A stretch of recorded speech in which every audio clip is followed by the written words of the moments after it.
आज की इस वीडियो में मैं आपको बताने वाला हूं दिल्ली डीएलएड एंट्रेंस एग्जाम की तैयारी कैसे करना है। लास्ट के एक महीने में आपका जो एग्जाम है दोस्तों, ये 1 जून के बाद कभी भी हो सकता है। अब गाइस, जो मैं आपको क्लासेस करवाता हूं, जो भी मैं आपको इंपॉर्टेंट क्वेश्चंस करवा रहा हूं, आप चाहो तो देखो, आप चाहो तो ना देखो, लेकिन गाइस इस बात को आप लिख लेना। और जो आज की इस वीडियो में मैं आपको बताने वाला हूं कि कैसे आपको तैयारी करना है डीएलएड एंट्रेंस एग्जाम की, सो डैट आपके अच्छे नंबर आए और आपका गवर्नमेंट डाइट कॉलेज में एडमिशन हो जाए। और मैं आपको ये भी बताऊंगा कि आपको कितने नंबर लाने होंगे 150 में से कैटेगरी वाइज, ठीक ना।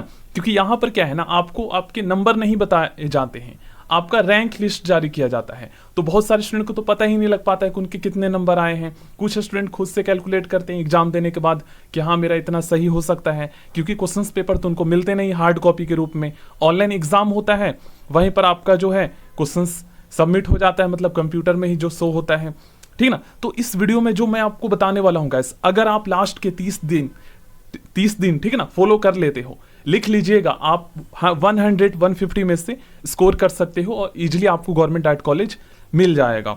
तो चलिए मैं आपको स्टार्टिंग से बताता हूं। देखो गाइस, सबसे पहला जो मैं आपको बोलने वाला हूं, सबसे पहले जो मैं आपको बताने वाला हूं, ये है कि इस एग्जाम को पास करने के, इस एग्जाम में अच्छे नंबर लाने के बस एक ही तरीके हैं, वो है गाइस आपका सेल्फ स्टडी। क्योंकि दिल्ली डीएलएड का जो एंट्रेंस एग्जाम का सिलेबस है ना, और जो एग्जाम पैटर्न है, एग्जाम पैटर्न को काफी आसान बनाया गया है, सो डैट ऐसे स्टूडेंट जो आर्ट्स से हैं, ठीक ना, आर्ट्स से हैं, जो कॉमर्स विदाउट मैथ्स से थे, वो भी इस एग्जाम को क्लियर कर सके। तीनों स्ट्रीम वाले स्टूडेंट जो है डीएलएड कोर्स कर सकते हैं। अब गाइस देखो, यहाँ पर क्या है ना, कुछ स्टूडेंट, बहुत सारे स्टूडेंट है जो दिल्ली में जो है इंग्लिश मीडियम से डीएलएड करते हैं। तो आपका जो एग्जाम में क्वेश्चंस आएंगे वो दोनों ही मीडियम में आएंगे, या फिर जो है जब आप फॉर्म भरोगे तो उस टाइम पे ऑप्शन आएगा कौन सा मीडियम लेना है। हालांकि आप बहुत सारे एग्जाम में जो है दोनों मीडियम में क्वेश्चंस आते हैं, ठीक ना। बाकी आप जब डीएलएड करोगे फर्स्ट ईयर सेकेंड ईयर, तो उसमें आपके पास ऑप्शन होगा कॉलेज में ही कि आप कौन सा मीडियम लेना चाहते हो, ठीक ना। तो सबसे पहले तो मैं आपको साइंस की तैयारी के लिए बता देता हूँ। देखो गाइस, यहाँ पर क्या है, बहुत सारे लोग डीएलएड की तैयारी करवाते हैं लेकिन इंग्लिश में नहीं करवाते हैं। रीजन ये है, अब ऐसे में गाइस सबसे ज्यादा प्रॉब्लम इंग्लिश मीडियम वाले स्टूडेंट को है कि आखिर पढ़े कहाँ से। अब देखो, जो इंग्लिश का जो सिलेबस जारी किया गया है ना दिल्ली डीएलएड के ऑफिशियल साइट पर, वहां पर, सॉरी इंग्लिश का नहीं, इंग्लिश मीडियम में जो सिलेबस जारी किया गया है उसमें काफी कम टॉपिक दे रखे हैं, 10-15 टॉपिक है गाइस। उससे क्या होगा आप खुद ही देख सकते हो, जबकि आपके एग्जाम में कई टॉपिक से क्वेश्चंस पूछे जाते हैं, जो कि डिटेल में आप लोग हिंदी में देख सकते हो। अब गाइस देखो, मैं आपको बता देता हूं, दोनों स्टूडेंट समझिएगा, हिंदी एंड इंग्लिश मीडियम वाले। देखिए, आप मेरी क्लास को देखो या ना देखो, ये आपके ऊपर डिपेंड करता है, लेकिन आप क्या करना गाइस, जो मैं आपको टॉपिक बता रहा हूं, साइंस में आपके 10 फिजिक्स, 10 केमिस्ट्री, 10 बायो से आएंगे, तो आप क्या कर सकते हो, एक एक टॉपिक को दोस्तों आप यूट्यूब पे, बुक में, गूगल पे, कहीं पर भी जो है सर्च कीजिए और इन सभी टॉपिक को, ठीक ना, मतलब टॉपिक वाइज, सबसे पहले पहला टॉपिक हमारा ये है, दूसरा ये है, तीसरा ये है, इन सभी टॉपिक को पढ़िए। सबसे पहले तो उसका आप सब्जेक्टिव डिटेल में उसको पढ़िए, डेफिनेशन पढ़िए क्या होता है। उसके बाद हो सके तो आप इसके एमसीक्यू क्वेश्चंस कर लीजिए, या वन लाइनर मिल जाए आपको, एनसीईआरटी सार संग्रह की बुक में मिल जाएगा, या लुसेंट सब्जेक्टिव बुक में मिल जाएगा। न्यू आपको परचेज करना है 2023 या 24 एडिशन का, ठीक ना। तो इन सभी टॉपिक को जो है ना आपको सर्च करना है और इनके क्वेश्चंस करने हैं टॉपिक वाइज। अब आप लोग देख सकते हो कि साइंस में जो है ना, इससे बाहर एक भी क्वेश्चंस नहीं आएगा अगर आप साइंस के इन सभी टॉपिक को कर लेते हो 1 महीने में, तो ठीक ना। देख लीजिए, इन सभी टॉपिक आप क्वेश्चंस करके चले जाइए, 30 में से 30 आपके कंफर्म है। या फिर चाहो तो सारा टॉपिक आपको जो है लुसेंट की सब्जेक्टिव बुक में मिल जाएगा। अगर आप सब्जेक्टिव बुक नहीं खरीद सकते, एनसीईआरटी सार संग्रह अगर आपने खरीदा है तो उसमें भी मिल जाएगा, गूगल पे भी मिल जाएगा। अब तो ऑनलाइन सोर्स है, आप बिल्कुल फ्री में वहां पर पढ़ सकते हो। अब कुछ ऐसे फिजिक्स के लॉ है जो आपको समझ में नहीं आ रहा है, तो आप उसको यूट्यूब पे सर्च करके समझ सकते हो, लेकिन आप टॉपिक वाइज करना। अब जो मैं आपको करवा रहा हूँ इंपॉर्टेंट क्वेश्चन, टाइम मिले तो आप लोग देख सकते हो, ठीक है ना। अब देख लीजिए, यहाँ पर बल और गति, न्यूटन की गति के नियम, पिंड का जड़त्व, तो इनको सर्च करो। अगर हो सके तो आप इसको इंग्लिश में भी ट्रांसलेट कर सकते हो, हिंदी में आप सर्च कीजिएगा, लास्ट में इन इंग्लिश करके सर्च कीजिएगा तो आपको यूट्यूब पे और गूगल पे भी मिल जाएगा। तो इन सभी क्वेश्चंस को कर लेना। अब देखिए, इनसे क्वेश्चंस आपके एग्जाम में आते हैं। सोनार क्लास 9th का टॉपिक है, साउंड नेविगेशन एंड रैंगिंग, उसके बाद रडार, कौन सी ध्वनि होती है, ये सभी टॉपिक को आपको कर लेना है। देख लीजिए, मैं यहाँ पर शो कर देता हूँ, इसमें सारे मिक्स टॉपिक दे रखे हैं, फिजिक्स, केमिस्ट्री, बायो के। देखिए यहाँ पर ये वाला जो है बायो का टॉपिक है, यहाँ पर आप देख सकते हो फिजिक्स और केमिस्ट्री का है, मिक्स कर दिया गया है यहाँ पर। तो इन सभी टॉपिक को अगर आप कर लेते हो दोस्तों, ठीक ना, अब ये सारे टॉपिक आपको बुक में भी मिल जाएगा और यूट्यूब पे भी मिल जाएगा। अब सोशल स्टडी में इन सभी टॉपिक को करना है, क्योंकि 10 पॉलिटिकल साइंस, 10 हिस्ट्री और 10 ज्योग्राफी का आएंगे। अब गाइस जो हिस्ट्री के जो क्वेश्चंस आएंगे ना आपके एग्जाम में, वो इंडियन हिस्ट्री से आएगा, जिसमें आपके क्वेश्चंस जो है एंशियंट, उसके बाद मॉडर्न हिस्ट्री से आएगा और उसमें आधुनिक का भी आएगा। तो ऐसे में आप क्या करना, भारत का इतिहास पढ़ लेना, मॉडर्न हिस्ट्री भी आपको पढ़ लेना है और उसके बाद आपको विश्व इतिहास भी करना है, क्योंकि उससे भी आएंगे। क्योंकि आपकी एग्जाम में जो क्वेश्चंस आएंगे वो क्लास 6 to 10th से आएंगे, ठीक है ना, 6 to 10th। तो आप हो सको तो अगर आपके पास एनसीईआरटी की बुक है, लेकिन उतना आप पढ़ोगे डिटेल में, फिर ज़्यादा जो है वहाँ पर टाइम लग जाएगा। अगर आपके पास सपोर्टिंग मटेरियल है तो उससे आप कर सकते हो। आप 7th 8th and 9th 10th का कर लेना, ठीक है ना, या फिर इन सभी टॉपिक को कर सकते हो। तो बुक में आपको मिल जाएगा सेपरेट, जो मैं आपको बता रहा हूँ, लूसेंट की सब्जेक्टिव बुक, या फिर आप जो एनसीईआरटी सार संग्रह पढ़ लो। कुछ बुक्स जैसे आपको देखिए, आपके एग्जाम में जो क्वेश्चंस आएंगे वो होंगे तो 10th लेवल के ही, लेकिन क्वेश्चंस एडवांस लेवल का आएगा, काफ़ी घुमा फिरा कर पूछा जाता है डीपली। तो ऐसे में आपको डेप्थ नॉलेज होना जरूरी है, किसी भी आप कंसेप्ट, किसी भी टॉपिक को अगर पढ़ रहे हो तो, ठीक ना। और जो क्वेश्चंस होंगे वो थोड़ा एसएससी लेवल टाइप का होता है। तो आप घटना चक्र की बुक आती है, आप प्ले स्टोर से भी वहाँ पर मिल जाएगा आपको, इंग्लिश या हिंदी मीडियम में आप डाउनलोड कर लीजिएगा। उससे आप क्या कर सकते हो ना, 4 सब्जेक्ट पढ़ सकते हो।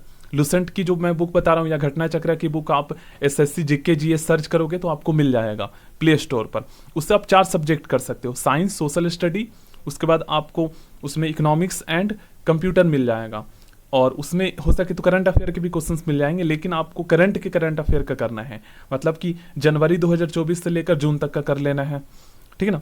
तो आप उसके लिए किसी यूट्यूब चैनल को भी फॉलो कर सकते हो। अब देखो रीजनिंग में क्या है ना, दिल्ली डीएलएड के एंट्रेंस एग्जाम में क्या है कि रीजनिंग के आपके 30 क्वेश्चन आते हैं, जिसमें से 15 क्वेश्चन जो है आपका टीचिंग एप्टीट्यूड का आता है गाइस, और 15 क्वेश्चन जो है आपका ये आता है लॉजिकल एंड एनालिटिकल रीजनिंग का, जो कि यहाँ पर आप लोग टॉपिक देख सकते हो, ये है लॉजिकल एंड एनालिटिकल रीजनिंग का टॉपिक। अब guys logical and analytical reasoning का जो सिलेबस होता है ना, जो टॉपिक होता है, ये हर कॉम्पिटेटिव एग्जाम का सेम होता है। चाहे आप एसएससी की तैयारी कर रहे हो, उसमें भी जो है लॉजिकल एंड एनालिटिकल रीजनिंग का टॉपिक जो है सेम होता है। तो आप इन सभी टॉपिक को सर्च करो, ठीक ना, और यूट्यूब से कर लो, ठीक ना, क्योंकि सेम ही होता है। तो और बाकी टीचिंग एप्टीट्यूड के क्वेश्चन आपको आर गुप्ता की बुक में मिल जाएगा। तो ऐसे में हो सके तो दिल्ली डीएलएड स्टडी ग्रुप में टेलीग्राम चैनल बनाया हूँ, वहाँ पर ज्वाइन कर लेना। मैं किसी को रिक्वेस्ट करूँगा कि कोई स्टूडेंट सेंड कर दे टीचिंग एप्टीट्यूड का जो है PDF, ठीक ना, तो आपका भी हेल्प हो जाएगा। वैसे मेरे पास हिंदी मीडियम में है तो मैं सेंड कर दूंगा, ठीक है। तो ये दोनों आपको पता चल गया गाइस। तो तैयारी करने का मैं यही बता रहा हूँ कि लास्ट के 1 महीने में आप जितना हो सके मेहनत कर लो, जितना हो सके आप सेल्फ स्टडी कर लो, क्योंकि मोस्टली स्टूडेंट लास्ट के टाइम में ही तैयारी करते हैं, उनको पता ही बाद में चलता है। तो लास्ट के 1 महीने ही आपको मतलब डिसाइड करेगा कितना आपका जो है नंबर आने वाला है। अब जो जनरल कैटेगरी के स्टूडेंट हैं, अगर आप जो है 150 में से 110 ले आते हो, 110 ले आते हो, तो इजीली आपको गवर्नमेंट कॉलेज मिल जाएगा। जो ओबीसी से है उनका जो है 100 लाना होगा, जो एससी कैटेगरी से है दोस्तों उनको यहाँ पर 90 लाना होगा, एसटी को जो है यहाँ पर लगभग 80 पर हो जाता है।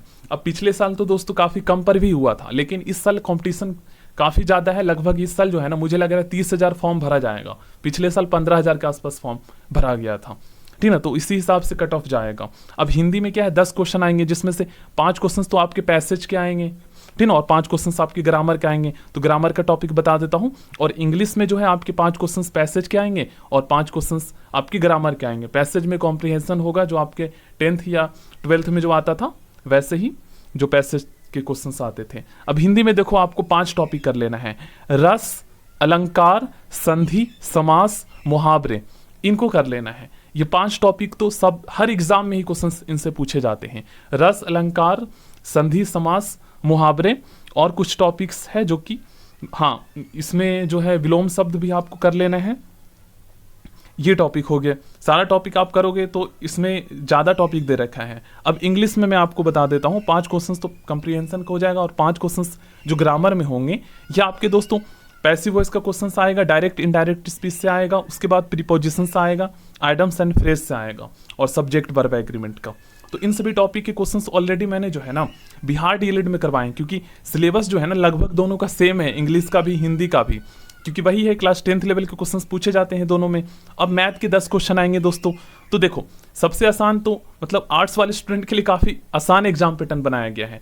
सो डैट दोस्तों यहाँ पर देख सकते हो 10 ही क्वेश्चन पूछा जा रहा है मैथ का। तो अगर जिनका मैथ बहुत ज़्यादा वीक है तो वो अदर सब्जेक्ट में अगर अच्छे नंबर ले आते हैं तो उनका हो जाएगा गवर्नमेंट में। अब मैथ में मैं आपको बताता हूँ, देखिए नंबर सिस्टम से क्वेश्चंस आएंगे, अलजेब्रा से क्वेश्चंस आएंगे, इक्वेड्रिक इक्वेशन से आएंगे, उसके बाद दोस्तों मेंसुरेशन से आएंगे, सीआई से नहीं आएगा, एसआई सिंपल इंटरेस्ट से क्वेश्चंस आएगा। उसके बाद दोस्तों आप ज्योमेट्री से क्वेश्चंस आ सकता है, यहाँ पर लॉस एंड प्रॉफिट से आएगा। तो इन सभी टॉपिक को आपको कर लेना है। मतलब क्लास 10th लेवल का अगर आपका मैथ हो रखा है ना तो आप इजीली 10 में से 10 भी ला सकते हो। बाकी आपको काफ़ी कुछ समझ में आ गया। सो थैंक यू दोस्तों, नेक्स्ट वीडियो मिलते हैं। और आपका दिल्ली डीएलएड का जो फॉर्म है ये दोस्तों 2 से 3 दिन में आ जाएगा, क्योंकि जो दिल्ली डीएलएड जो कहता है ना वो करता है, वो अभी